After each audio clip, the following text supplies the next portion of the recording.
ginagkimo man. So mao ni siya. And then mutabang pud siya pag ayo sa gadaot nga tiyan. Eases upset stomach. And then mutabang siya pag inhan sa mood ka ng moody kayo ng mga tao, dali irang makuan, masabod ang mood niya, malain na dayon. So kini mutabang pagpa-enhance or maayong iyang kuan kana ang maayo iyang kanang mga moody. Unsa ni ko kay ba unsa ni Bisaya sa moods pero kana mag imo bang pakiramdam nga dali ra ka masuko aliwar alingasa sa imong pamati. So mao na siya. And then fights against viral infection as common cold or influenza. So kanang colds or nga ng mga hilanat, ubo, sipon, mao na siya kay naa ni siya vitamin A and E. And then mo fight off cancer. So kini ang pinakaganahan sa kapayas. Mutabang siya sa pakigbisog batok sa cancer. Cancer sa matres, cancer sa tutoy, sa baga, sa abdo, o sa atay. So kana gyud pinaka-nice yun yung kapayas kay di lang yun basta-basta nga mga sakit, mga hilangat, mga kuan. Naa gyud ang mga bugat kay nga mga sakit sama sa cancer. Kaya kaayo niya nga tambalan. And then mutabang sa pagpugong sa mga fungi, mga bitok, parasites, mga bitok, worms, mga gihapon, and then bacteria. So, naa siya yung murag, kuhaan pa na sa ito, mga alcohol ba nga iyang pagtanggalon ng mga fungi, and then mga parasites, tanggalon na niya. And then, keeps hair clean. So, makatabang po sa ato ang mga buhok nga mahimuang hinlo. And then, lessen menstrual pain. So, makapa-reduce or paubos sa kasakiton sa puson labi naa ang mga bae. Kanang menstrual pain. And then, mutabang po ni siya sa paghimo sa atong mga bukog nga healthy and strong. Kay naa siya calcium o vitamin D. Sunod, mutabang siya sa ato ang cardiovascular health. So, related sa atong heart. Kay naa siya vitamin E. And then, mutabang po siya sa atong mata nga mahimong healthy. And, mo-reduce sa, unsay ko mo ninyong hibawa sa kapayas? Unsay iyang katambalan? Unsa nga sakit ang iyang katambalan? Inyong hibalaan? Unsa pa? Banggo sa mukha. Banggo sa mukha, pampaputi, na? Pampahamis. So, kini siya reduces the symptoms of dengue. Dili familiar? Familiar? Kini siya pwede ang dahon. Pwede ang dahon. And then, mo rejuvenate skins by making it healthier and helps prevent acne. So, mo ito yung giingon, pangkuan sa naong pang-rejuvenate. So, kini siya is rejuvenate in a natural way. And then, mo remove intestinal worms. So, kanang bitok sa akong nasulti na ganina, mutabang siya pagtanggal sa bitok kay na siya tanin. And then, soothes colon inflammation from irritable bowel syndrome and other inflammatory bowel disease. So, mutabang siya sa atong colon means tinai.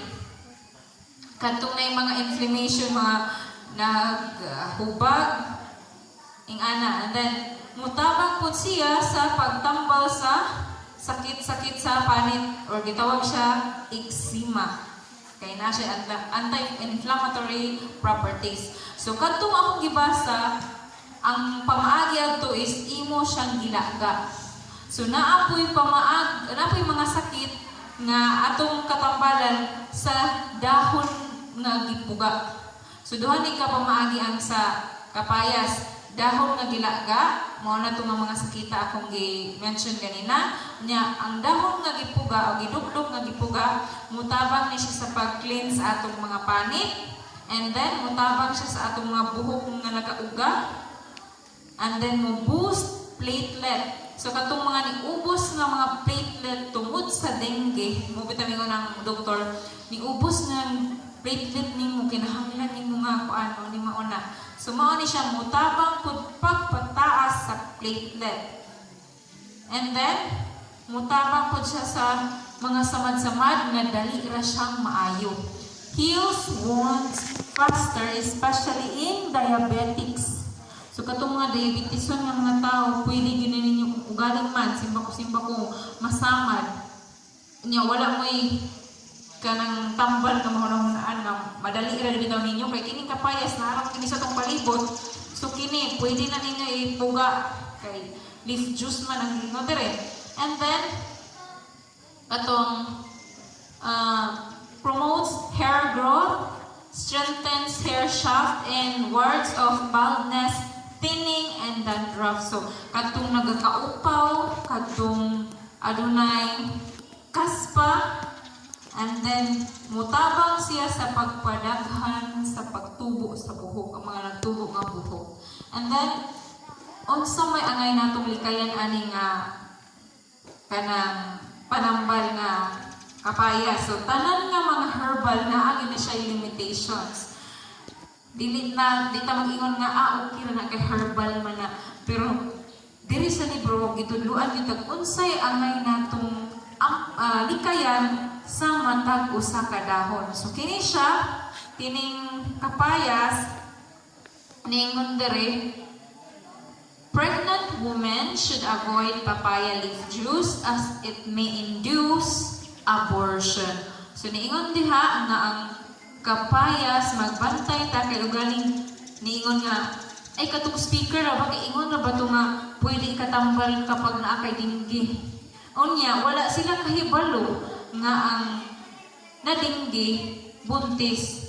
So, gipainom. Kay ingon man nga pwede ko nung tambal niya kay naaman na limitation ay anak ra na siya tamad. Muna nga magbantay po ta sa matag herbal nga atong gitake. So, bawal kaayo ang buntis. Papin might be poisonous for fetus and may cause birth defects. So, ugaling man, makainom mo niya, buntis, posibleng na yung mga depekto ang bata, inigawas. So, don't consume papaya leaf juice if you are consuming any thyroid stimulators or coenzyme Q10. Katong mga tao nga na-thyroid or goiter, na sila ginatake nga kitawag og thyroid stimulators or coenzymes, ayaw mo pag inom aning papayas.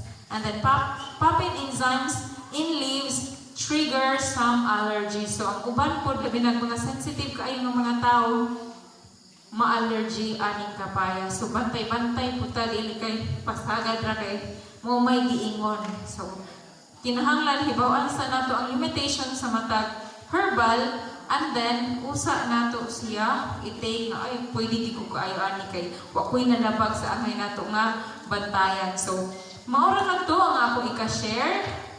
Kaninyo, nining kagabion ang pagpanambal mahitungod sa kapayas. I wish daghan mo nahibalan o nadugang sa inyong mga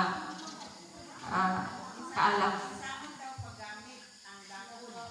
Okay. Kasi katong lagaon, akong kuan.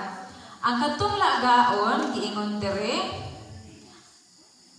magpabukal ta og upat ka kag nga tubig.